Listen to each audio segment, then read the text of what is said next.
Hi, my name is Annie Todd, and I am a part of Group 4, and this is discussion number 7, and it is about the poem On My First Son by Ben Jonson. We had to answer 3 questions about it, and the first one was the dramatic situation. And we all decided that the situation was his son, the speaker, his son had passed, and it was a tough time for him that he was going through, and he was really upset about it. And then what made it even worse was he believed that he was the reason that his son had passed. He believed that it was his fault, his sins had played a part in his son passing.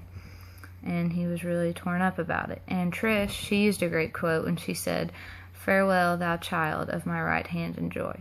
And I thought that was such a good quote because it showed how he really cared for his son, how much his son meant to him, and why he was so sad about it.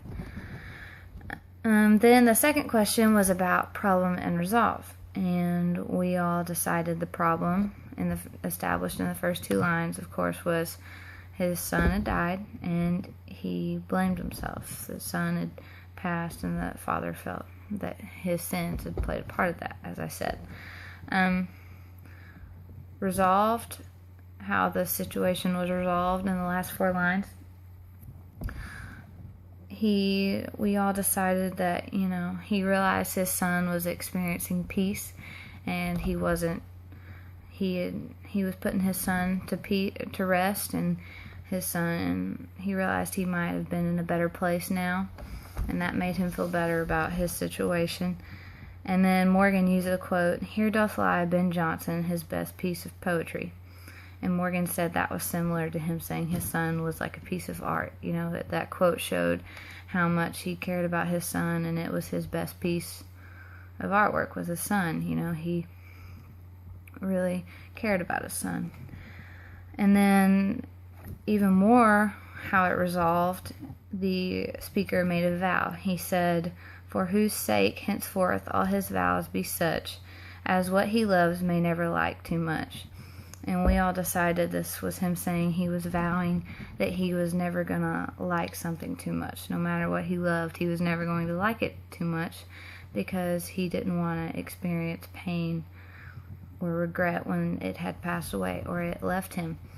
And that was his way of saying he wasn't going to get attached. He wasn't going to love something or like something too much that it would hurt when it left. So he was learning from the mistake of his son's death that he didn't want to ever like anything too much again.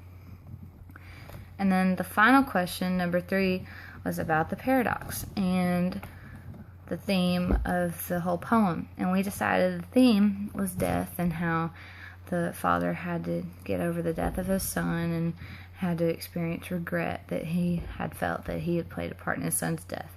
And then the paradox was the curious thing of that quote, "For whose sake henceforth all his vows be such as what he loves may never like too much." And we thought that quote was suspicious because Morgan said, how can you not like something that you love? If you love something, you're going to like it. It doesn't make sense that he said that. But that was just his expression of saying that he wasn't going to get too attached to the thing. And that was our discussion that we did. Thank you.